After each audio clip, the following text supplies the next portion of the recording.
Welcome to our regular Monday noon soiree, our Annenberg Research Seminar. We're delighted to have Professor Mark Young and Professor Drew Pinsky with us today. Mark has the George Bozadak and Holman G. Hurt Chair in Sports and Entertainment Business. He's a professor of accounting. He's a professor in the Annenberg School, and he's a professor of management and organization, holding appointments of all three of them. And he's also a distinguished fellow at the Center for Excellence in Teaching here at USC. His research is really divided into two broad areas. One is the design of management and accounting systems, primarily focused on human behavior, performance, and organizations. And this past year, he published a book entitled Implementing Management Innovations, Lessons Learned from Activity-Based Manufacturing in the U.S. Automobile Industry. Not entirely the topic of today's talk. Well, I can talk about that if you're which won the Notable Contribution to the Management Accounting Literature Award from the American Accounting Association. His second area of interest, which is a little closer to today's topic, is the psychology and sociology of celebrity. And he's currently working on a book entitled Entertainment Management, Understanding the Business of Motion Picture, Television, Music, and Games. And he hopes that it will be able to explain and predict the success of major motion pictures. Now, let's hope he's not successful at that, because if that's the case, he'll be gone from here forever. Professor Pinsky is a board-certified addiction medicine specialist. He holds an MD from USC in 1984. He's an assistant clinical professor at the Keck School of Medicine, and he practices at Los Encinas Hospital in Pasadena. Since 1983, he's been the co-host of Loveline, not under the name Professor Pinsky, but under the name of Dr. Drew. He also, the show that he, Loveline, that he co-authored, co-posted, was on MTV for 5 years, and I know several of you have watched that over the years. And he's also hosted several other shows, most recently, Strictly Sex with Dr. Drew. His book, Cracked, Putting Broken Lives Together Again, achieved national acclaim. Drew is a regular commentator on The Today Show, Good Morning America, CNN, The View, Oprah, and numerous other shows. We're really delighted to have both of you here today to talk with us about your research. The topic of their title is Understanding the Celebrity Personality. It's based in part on an article they wrote entitled Narcissism and Celebrity, which was published this last fall in the Journal of Research in Personality. So, Mark, Drew, welcome to Annenberg.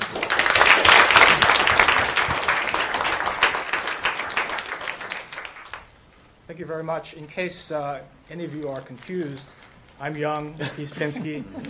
He's the one who's media ready. We're really delighted to be here to talk to you about a program of research that we've been talking about for a number of years now. And we thought that the best way to proceed would be to just have a very informal discussion. Please feel free to ask questions at any point. We're going to talk about a wide variety of things, most of which will probably in part flow from the questions that you might have. But we have kind of a rough outline that we thought we would try to follow. But feel free to take us off, and if there's topics that you want to go into that are off the seemingly line of reasoning we're going down, go take us off. So. Well, you might be interested, or not, in how Drew and I got together, and I'll tell you a very quick anecdote. Gosh, I think it's probably 5 or 6 years ago now. I was sitting in my kitchen in Pasadena, and I heard this gigantic thud take place outside. So I looked down the driveway, and there was a tree that had just kind of fallen across the street.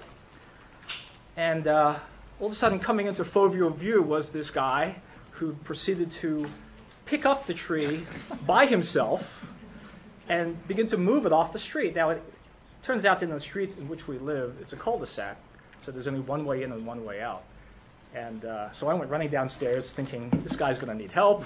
This is a pretty big tree. By the time I got there, the tree was already moved, and it turns out it was Drew. So after about a furious 10-minute discussion, we realized that we had a tremendous amount in common. I kind of knew Drew lived back there, but figured I wasn't going to knock on his door. And we had a bunch of mutual friends. We had a lot of mutual friends. And so you're saying, Dr. Young, he really is Superman. It's not unbelievable. Unbelievable. So we spent, I think, the next day talking about our mutual interests. And gosh, I think ever since that day, we've spent a great deal of time talking about the entertainment industry. And so Drew said to me, if you really want to understand what's at the core of the entertainment industry, you kind of have to understand the nature of talent and what celebrity is. And I said, well, I've seen celebrities on television. I've run into a few of them here and there in Pasadena on the west side. But he said, no. You really need to meet some celebrities. So about 5 years ago, I started going down the Loveline with Drew. I assume that most of you know about Loveline. If not, I'll let Drew talk about that in a moment. But that's essentially how we got started. So you want to talk about Loveline? And let's see where we were here. Entertainment, the landmarks. Okay.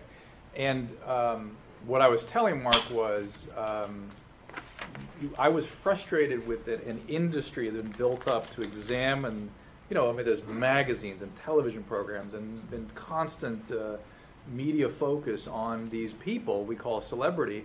And I said to Mark, I meet these people every night. They're sick. They're mentally ill. There's really something very serious going on with 90% of these people. And so he said, well, no. I read Leo Body. I read this. We know with this. And I said, let's get the books out. Let's read the world's literature and what there is out there.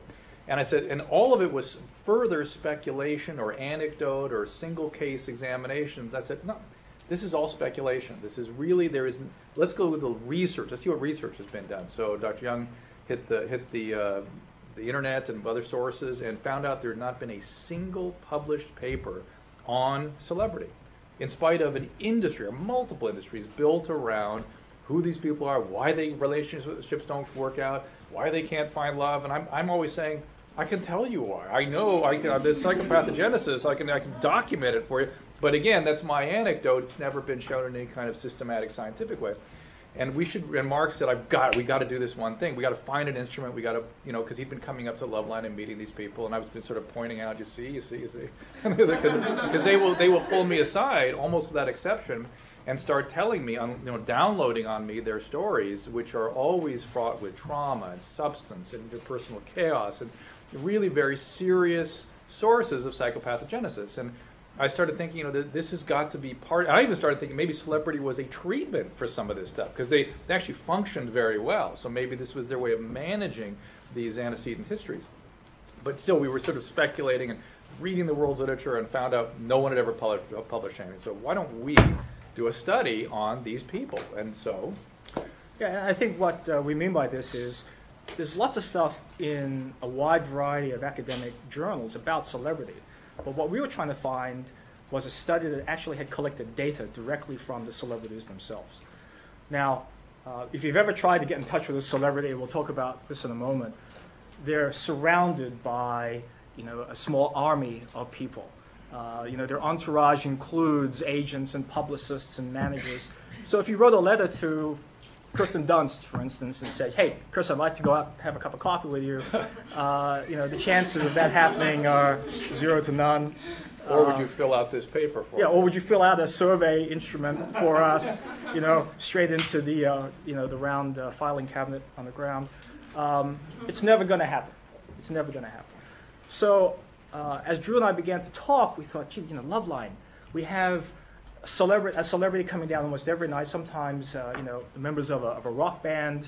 How about if we develop an instrument, take it down a Loveline, go through all the university procedures here, through the IRB, and to make sure that we've done everything we need to do to protect the confidentiality of the respondents, and guarantee anonymity, and do all of those things. And so we started to develop this instrument, and it turns out, and we'll get to this in more detail in a moment, we were able to find an instrument. And the topic that we're going to talk about a little bit later on is celebrity narcissism. Because it seemed to me that was a common characterological style.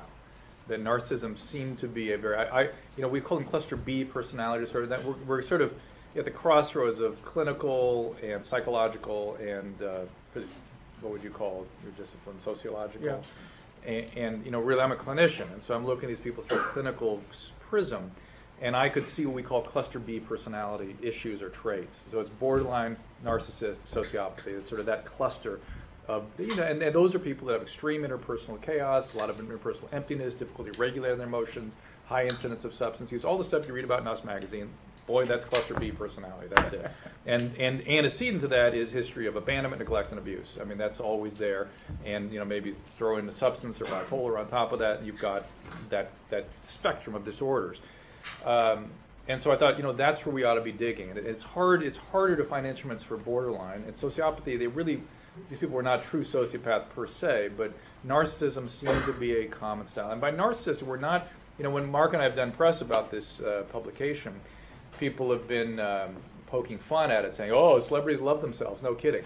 This is not what narcissism is from a clinical standpoint. Narcissism is a personality style built on inadequate developmental resources, such that the individual feels as they grow, as they develop, that their primary affects, their primary feelings have no meaning.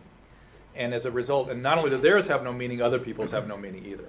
So they establish a strategy of interacting with the world to get their emotional needs met through creating something called a pseudo-self, a self that sort of they present to the world that's often very entertaining, very energetic, and very pleasant to be around, and often very much something that likes to be in front of people, so that they can extract from the environment sufficient amounts of positive affect, let's say, emotion, to feel okay about themselves, while deep underneath there's a very severe feeling of emptiness, aloneness, and that pseudo-self needs constant feeding. Constant, got to feel good, got to get the good from the environment all the time.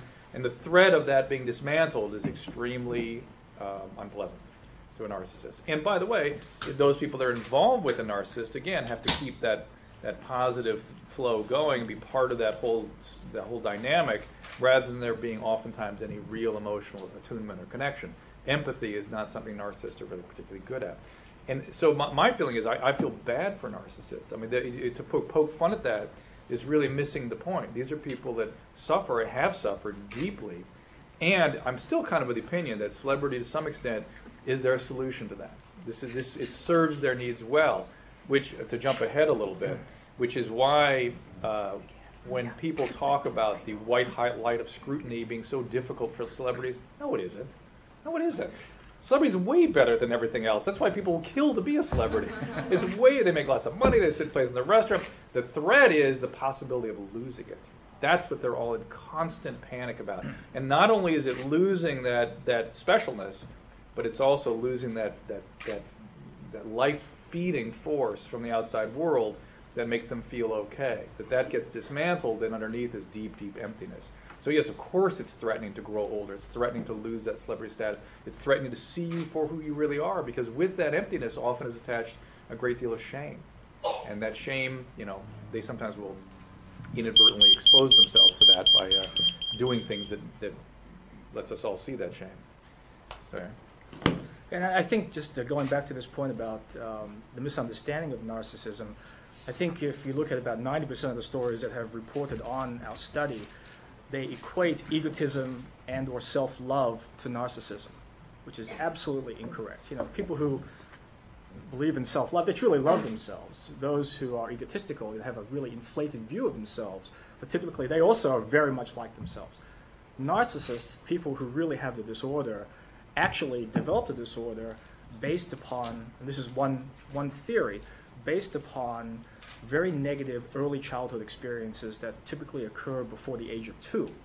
And those negative experiences can be things like neglect by a parent or other loved ones.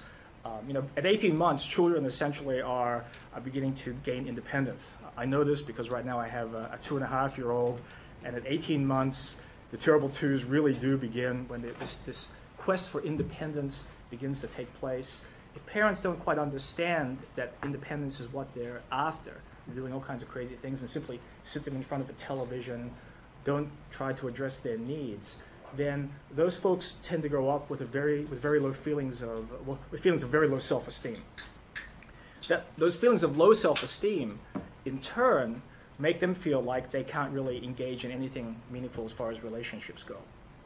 So they want people to like them, as everybody does, but the difference is that because they don't think anyone can like them for themselves, that's when they develop this pseudo-self. They project an image out there, much like the myth of Narcissus, who fell in love with his own reflection in the pond.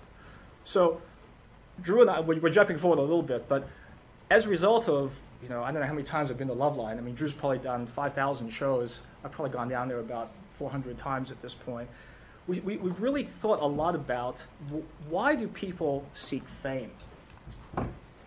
And this slide really is a little bit about kind of the overall research program that we're developing, something we call the life cycle approach to celebrity.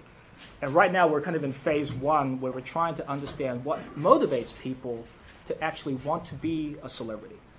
So let me ask you this. Anybody in here want to be famous? Show of hands. Anybody desperately, that's your primary motivating thing. Gentleman back here? That's, you want to be famous? It's usually... Okay, but famous, on the cover of People magazine, in the news. Maybe. Okay. Anybody else desperately wants to be famous? You're not going to get many saying so with this. Yeah. What's he going to say about it? Right. Well, there is some research that it has not been published yet, but research that we've read about that looks at taking undergraduate students and asking them this very question. What motivates you in life? And some people say it's the desire to be wealthy. Others say some kind of prestige. Some people say it's revenge. Other people say it's fear. But what this research shows is that about 1 to 2 people out of 100 have a desire to be famous as their primary motivator. And if you go back and correlate their early childhood experiences with the desire to be famous, it turns out there's a very high, significant correlation between the incidence of early childhood trauma and the desire to be famous. Now remember, this is all correlational, right? But I think that's very interesting because it squares a lot with our research on narcissism. And I think that this is an alternative way of looking at celebrity because most people, I think, say, well, it's obvious. People want to be celebrities because they want to be rich, right? But if all of you were honestly telling us that you don't have a desire to be famous, it means that you're motivated by something else in life. In fact, I have a friend who's very high up in the administration at SAG, and I was having dinner with him the other night, and he was saying that SAG is not there just to represent the actors and performers. It's against the producers and the owners. It's to protect them from themselves. Because SAG's position is these people will work for nothing because they desire only to be famous. And so they're trying to prevent them from being taken advantage of because they would work for nothing if they were asked to do so or if they were allowed to do so. Yeah, I have a quick question about this because it seems to me that not everyone who attained celebrity status was motivated by fame. True. And so Not I'm everyone. wondering- Not everyone. Yeah. So I'm just wondering about what percentage would you say are people who were motivated because who attained celebrity status because they really wanted To do fame. something. Because some people may just have musical talent. Yes. This came. Do you want to present that now, or it's jumping ahead a little bit? Oh, no, No, go ahead. Well, it's because it's relevant. That's how we want to do this, as it interests you guys. Basically, there is a hierarchy or a degree of narcissism that who might you imagine, based on your theoretical frame there, which is that if people want to merely do good reporting or be of service or be a politician to give, they have some altruistic motivation. Maybe they want to be famous, they wouldn't mind that, but really they're motivated to use the media or use the public domain to sort of do something good. I was just going to say, it seems like Barack Obama's in that rock and a hard place right now, leading up to the sort of beauty pageant as to who's going to be the next Democratic, choice. Right.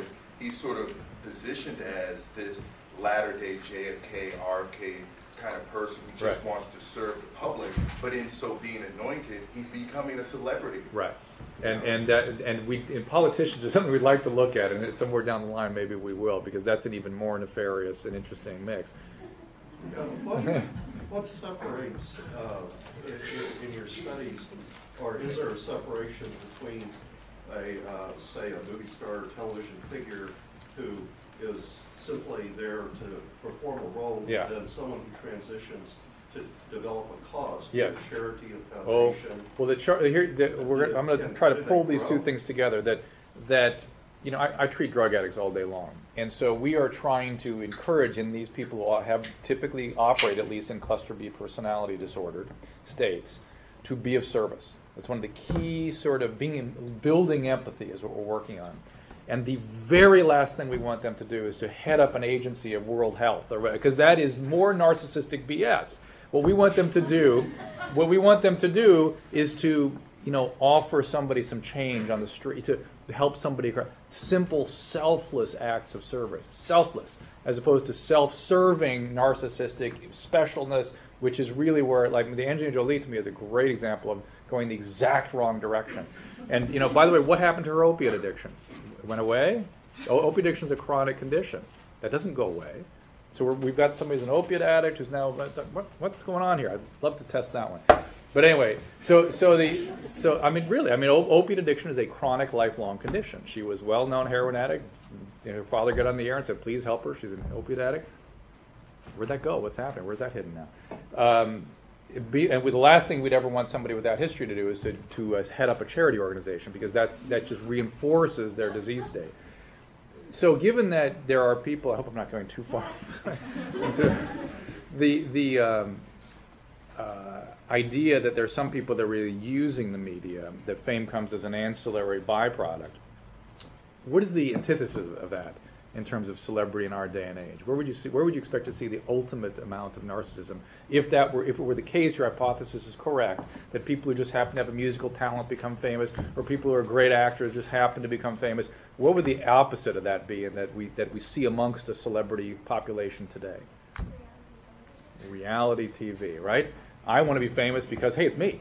I'm just being famous, and of course it's me. And go ahead. Well, I mean, again, jumping ahead, what we've found data-wise is that reality TV personalities scored the highest off the chart on a measure of narcissism, higher than any other type of celebrity. And it was interesting. Female reality show contestants were the ones even more skewed. Right. These are people from Loveline. You're talking about. We did all Loveline. That was sort of our criteria. You were celebrity enough to be on our show.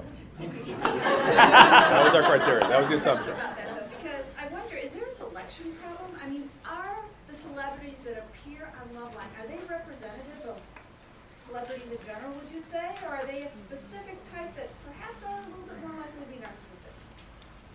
Good question. Hard to tell, because, you know, I think that the criteria that are used by the producers to bring people down are certainly people who can talk, people who can hold their own when answering questions, you know, can make jokes, can be, I think, somewhat empathetic at times. Hopefully. But primarily they're people that have name recognition. So I think that's really the primary criterion, you know, that was used. Can these people hold an audience for 2 hours? And so it's hard to say. We don't really have any other way of verifying that other than to get the producer in here. I mean, I don't. You know, it's hard to how do you you can't select celebrity. Unfortunately, you get what you can, and then try to figure out what you got. But if we gave you a list of names, which, you know, we absolutely cannot do. But I can tell you the list we gave as an example. I mean, the cast of the OC, Willie Nelson, Tom Jones. I mean, Blink-182. I mean, you name the person who's been in a movie. They've been on our show. You name a band that you've heard of, they've been on our show. But those were people who weren't in the study. Those were in the study, but to me, they're representative of the people that actually were in the study group. Yeah. So. Question back. As a former publicist who used to book clients on Loveline, I can say that there used to be something relevant in order for to. Right, that'd be pitching something. Yeah. That'd be pitching. So I'm just wondering if in your data you divided up comedians versus actors, because in my experience, comedians are even more narcissistic. Strangely enough, our data confirmed that. So right, but can you relate? Can you understand why? Oh, absolutely. Right, These I are mean. things I said to former coworkers. Of course, right? But it wasn't my job to say anything. Right, and therein lies the rub, is that no one's allowed to say anything. And that keeps, unfortunately, it keeps these poor people suffering, because you're not allowed to confront their stuff. I mean, I remember waiting for an hour for Pamela Lee to show up on a set one time, and we're going, you guys are at fault. You're letting her do this. Forget it. We're not going to film something else. So let her. I happen to work for that company that represented her. Right? I mean. Yeah. So what else did you find in terms of? We haven't shown you our study. We're going to get to the study in just a minute. We're just vamping right now. Let's back. Yes, my question deals with television broadcasting. The term celebrity tends to imply either a politician or an actor. Seem to encapsulate the two together. But what about narcissism being sort of the direct result of the media making it obvious that it's providing an opportunity for people who have this self-love, let's say. You look at the effect of television broadcasting and creating opportunity for narcissism. This is chicken and egg question. Right. Yeah, we did. We actually addressed that in the study. So we should get into the study. Yeah. Well, let me ask one question. I've got 2 more slides, and then we'll go directly into the study. I'm pretty new to LA during my first celebrity sighting. I live not far from Hollywood in Koreatown, and I was overwhelmed at the influence that Scientology has in Hollywood. And there's over on Hubbard Way, there's at least 2 churches that I've seen of Scientology. Have you guys looked into how that feeds into this? Well, again, cluster B personalities feel very empty, very alone, and when somebody gives them unconditional love, that's a surrogate for the family they didn't have. That's a surrogate for the audience that they have been using as a substitute. So it sort of fits right in with all that. The cluster Bs tend to be very prone to those kinds of things. Do you think that they really target that? Do you think they know that at all around? Psychiatry's evil. You can't think like that. But I think if you look at all of the people who are constantly in the news, the Paris Hiltons, the Tom Cruises of the world, look into their backgrounds, and you'll see a lot of trauma.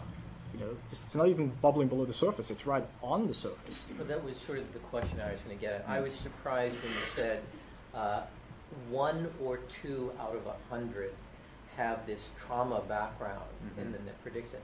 It seems to me that children in general in today's world have a lot more trauma than that. So they're not making it to undergraduate education, most of them. It derails their lives quite severely, typically. And if you look at celebrities, a lot of them didn't have undergraduate education. That's true. So I think it's it'll be a much bigger percentage if you looked at the general population. Yeah. I mean, it's all ideal. It's every call on Loveline. It's every patient in my hospital. Trauma is the common denominator. And I could give you a whole lecture on trauma and how it affects brain development. That's been pretty well worked out now. But we're talking about it from the context of personality styles that result. And really, I can't. We're goofing around and joking a little bit too, but I can't tell you enough that to me, we should be having empathy. And when the people, sort of take. I got a call today about Reese Witherspoon and her ex-husband or something, and they're trying to make sense of it. Like, why would a girl? They think in this sort of fantasy land way. It's like these are 2 human beings who are suffering deeply, and they've tried to hold it together on behalf of these kids. God bless them. They should. It's too bad they couldn't have worked it out. He's apparently an intractable whatever, and they both need help. I mean, they should be not. It shouldn't be. How dare they not have the perfect life? So really, what we're trying to do here is go through this life cycle approach. And phase 1 is understanding motivation. 2 is how do these folks actually maintain their celebrity status, and this is where the roles of the publicist and the agent and all the behaviors in which they engage come in. And then the 3rd phase is what happens to the famous when they are out of the limelight. And if you've ever wondered whatever happened to your favorite television star or movie star, and all of a sudden they can no longer get a role, you don't see them anymore, but maybe it'll take you 2 years to figure out that you're not seeing them anymore. Where do these folks go? Right? David Cassidy, for those of you who are old enough, becomes an LA firefighter. Right? Aaron Gray becomes a kung fu teacher. Where do they go and what happens to their lives? We don't really know much about that. Okay, so I think we've talked been through this quite a bit about this. Drew obviously has had a wealth of experience, much more than I. But I thought you might be interested in these 2 examples about why we seem to be so obsessed with celebrity. This is Brian Ray, and I don't know if any of you still follow Paul McCartney at all. This is a quote from the DVD, the Back in the U.S. tour that came out in 2002. During one of the segments, he says, when I was a kid, I used to have the same dream. I was playing guitar, and there would be a knock on the door. I opened the door, and Paul McCartney walked in and said, would you like to play in our band? Now, the reason he tells the story on the DVD, and the reason I put it here is, first of all, I think a lot of people have these feelings of fantasy about celebrity. They want to follow celebrities. You know, in their dreams, they're hoping to meet celebrities. And it turns out that he was picked to play in Paul McCartney's band in this tour. And one day, Paul McCartney came into his dressing room and said to him, you know what, Brian? I had a dream about you last night. I dreamt, you know, blah, blah, blah. And so he was talking about how strange this was, that this fantasy of his actually came through. The other one that may be more salient, Notting Hill. Most of you have seen Notting Hill? Okay. I love this interchange between Emma Chambers and Julia Roberts, where she meets Julia Roberts' character, Anna Scott, who's a celebrity. She says, oh God, this is one of those key moments in life when it's possible to be really genuinely cool, and I'm failing 100%. I absolutely and totally and utterly adore you, and I think you're the most beautiful woman in the world, and more importantly, I genuinely believe, and have believed for some time now, that we can be best friends. What do you think? So, as we talk to people, I think many people believe that if a celebrity would somehow just get to know them, you could be hanging out in a bar, you could be going to movies together, and so... in my world, we call that basking in the narcissistic glow. That's actually, there's actually a clinical term for that, where you feel that when you're under the spell of the narcissistic bigger than life object, it makes you special too. Right. And so there's a psychological element to this, but there's also an I keep bugging Mark about this. There's an anthropological component to this too that I've not been fully able to figure out, which is the question of why do we elevate? Why do we elevate and scapegoat? There's a guy named Rene Girard, an anthropologist up at Stanford, that sort of has a theory about this. But it's something that we clearly do as human populations. We clearly make a monarch, and then we love to cut their heads off. And we love to scapegoat them. And somehow that's galvanizing for us as a group. We sort of feel connected to one another against or in relation to that bigger-than-life other, and in control of that bigger-than-life other. So there's a whole other element to this I think we're really not going to get into. Right. There's probably some literature out there about that. All right, let's talk about the study. We've talked a little bit about what narcissism is, and what we did is we went to the social psych literature and found an instrument called a Narcissistic Personality Inventory. So for those of you who've taken Psych 101, you may have come across this. You may have even participated in studies where a faculty member was using this instrument. The NPI is a 40-item forced choice survey instrument that asks people to make a decision between choices A and B. One example would be, the world would be, choice A would be, the world would be a better place if I was in control of it, all right? Versus something much more mundane, like I'm just happy to be part of the world or something like that. And what we did was, and what the folks who developed this instrument, and the instrument's been around now for about 25 years, used in thousands of studies. What you do is you add up all the narcissistic answers, and you come out with an overall score. And what we did is we compared two groups and then results with the general population. The first group was our own Marshall MBA students at the University of Southern California as aspiring business leaders, The Apprentice, etc. And then a sample of celebrities. Now we had 200 MBAs, we had 200 celebrities. It took us over 20 months to gather this data, just kind of one by one, night after night, administering this question, to the point where we thought Adam Carolla was just about to kill Drew as he was... And you. And me, yeah. I had to kind of always be hiding behind the scenes whenever we were implementing this thing. Adam just hated the fact that we were taking time away from him during this. You can read into that anything you like. He was one of the subjects. He was Just saying. So we've spoken a little bit about Drew. Now, Drew has been the co-host of Loveline for, gosh, 23 years or so, right? I don't know if you want to talk to us a little bit about the nature of your involvement. If they're interested, let's keep going with All right, this. we could go with that. So, again, we wanted to make sure, and this kind of started off in a way as an exercise for Drew and I, because we were just curious about it, but then we thought, this is, the results we're getting are just very, very interesting. What we're going to do is we're going to have to go to USC, get this study approved before we go forward. And so they approved the study, and we had to go through really elaborate procedures to ensure anonymity of these folks. I was concerned that this is some people revealing something about themselves that is very private. But just about everybody that we administered this To a person. said, I can we're tell you happy the to do it. results. I can tell you the results. I'm super narcissistic. Yeah. And also, they all have, people who've cycled back around, what's the results? I want to see them. What'd you find out? Now, we didn't They were tell all- them this was about narcissism, though. We told them we were giving them a personality test, which is true. And But they all said, I can tell you, I'm narcissistic, I'm this, I'm that. They all were absolutely clear. I'm sure they were right. yeah, well, remember Dave Navarro's discussion. He went through all of the different addictions that he'd gone through: sex addiction, drugs, alcohol addiction, and then enormous self-hatred, and ultimately turning into something much better now, I guess. So we divided, to your point, we divided the celebrities into 4 groups: reality TV personalities, actors, musicians, and comedians. And then did we do adult movie stars too? Well, we didn't have We enough, didn't have enough to do that, enough that's right. of those folks, but boy, you can imagine where they are on the scale.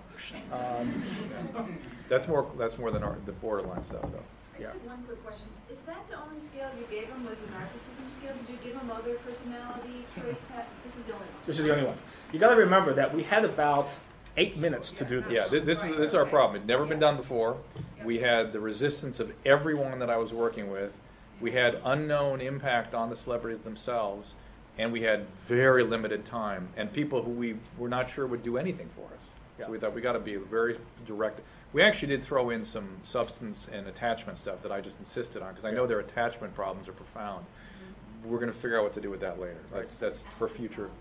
What's an attachment? Without going too deep into it, basically that, just let me say that our, we are born into a matrix, that the self emerges in an interpersonal context.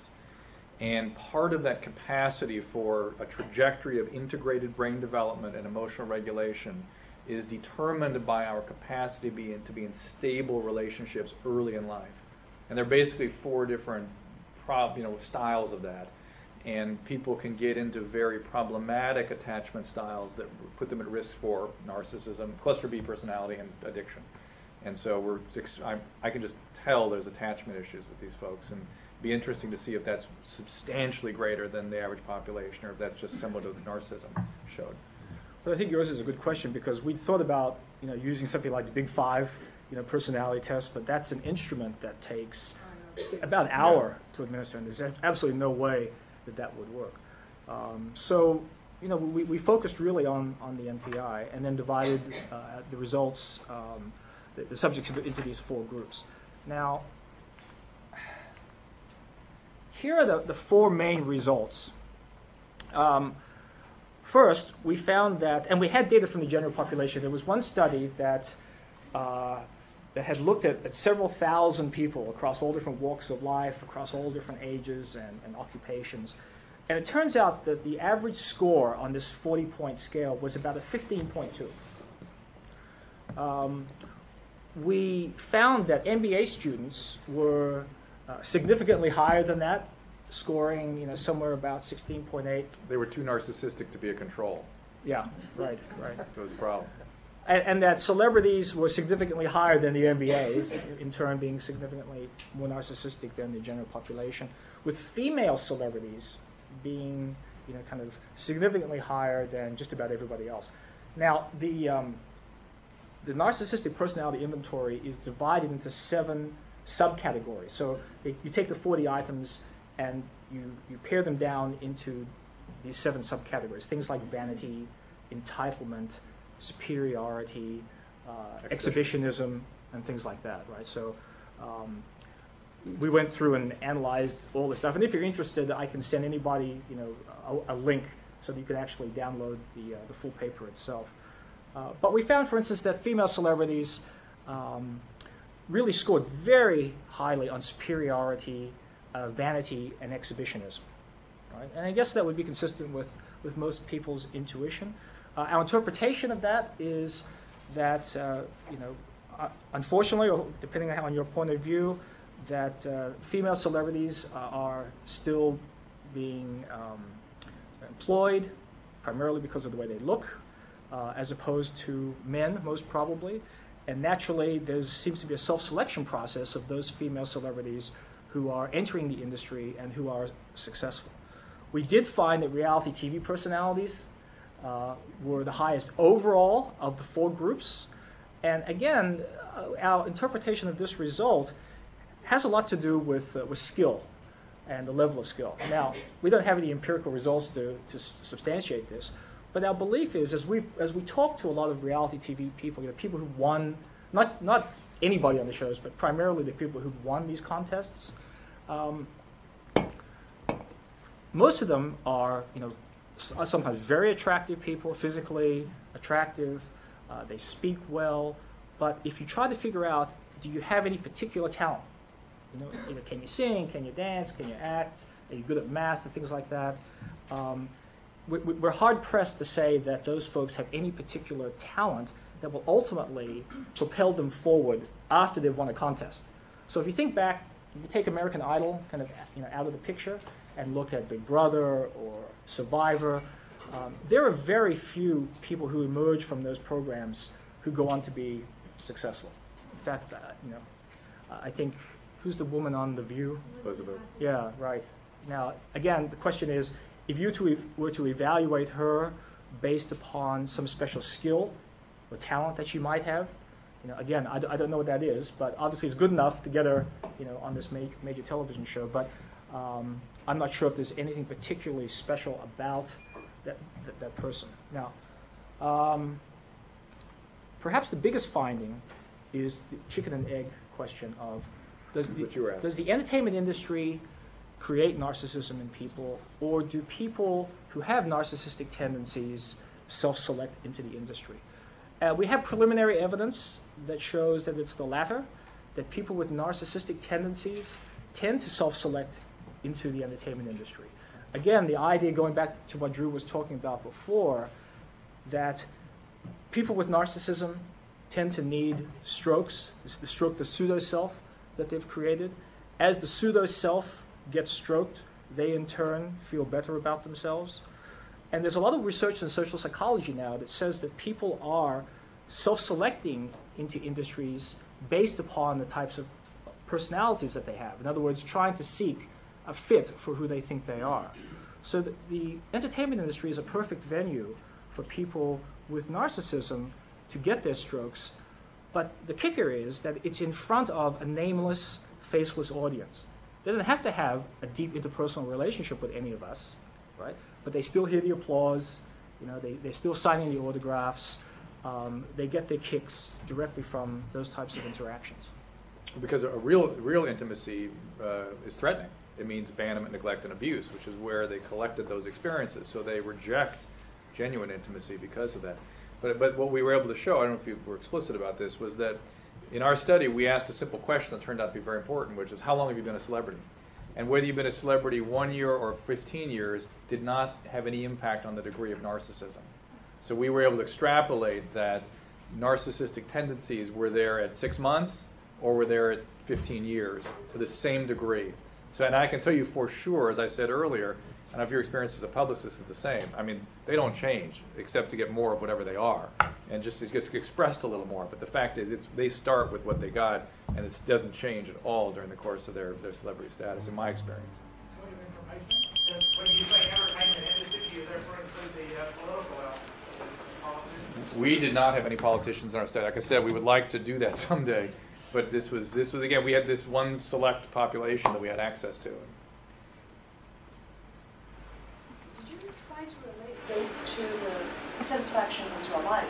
I mean, did you try to put this in a 2x2 factorial design? No narcissist and high narcissist, and celebrity versus no celebrity. So did you try to compare those cells in this little matrix? Who has more satisfaction in life, and who has more perception of success in life? Good question. Great question. The answer is no. No 2x2 factorial designs here. But you're saying the same thing that my sense is that being a celebrity is a way to manage narcissism, and Right. so they seem very it works for them very much so. And they try to be narcissists to increase No. satisfaction in life. Or They are narcissists, and to the extent that they're able to use celebrity to manage the narcissistic style, makes them feel good. That's my experience anyway. And I treat a lot of these people too. It's not just coming by in Loveline. I run an addiction recovery program where we have celebrities hand over fist in treatment, and there's just nothing. I think that's really what started me going with this. I was seeing the same pathology in all the celebrities we were seeing in treatment, and then sort of hearing them sort of downloading every night onto me during the commercial breaks, and thinking, there's a common thing here that is happening. And by the way, the people that I see in treatment aren't people that I see on the radio. In fact, I discourage that. I mean, I see lots of big celebrities in treatment, and the same stuff. There it is. So you asked the question about selecting the radio population. Is that a select group? Well, the hospital population reflects it as well. Question back there. Did you look at talk show hosts? Talk show hosts? When you as far as celebrities, because I mean, like when I think about Oprah, I think she'd be off the charts.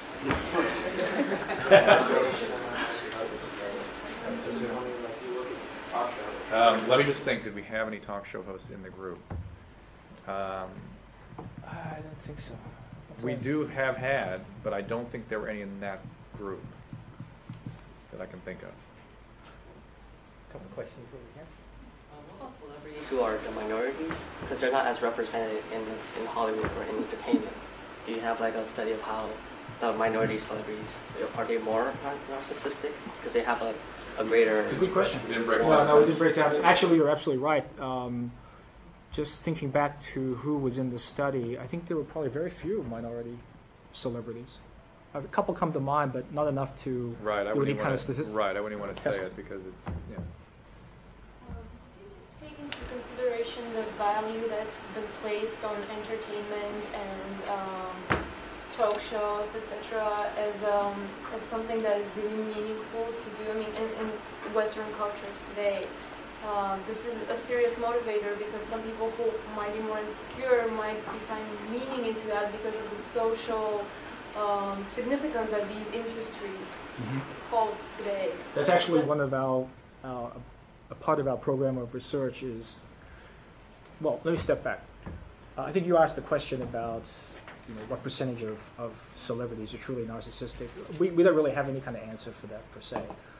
So what we'd like to do ultimately is expand our research to a much bigger group. I mean, if we can ever get hold of, after SAG, the population there, then we'd really be able to say something, I think, very profound. And there are certainly people who, just off the top of my head, someone like a Dustin Hoffman, who you rarely see in the limelight.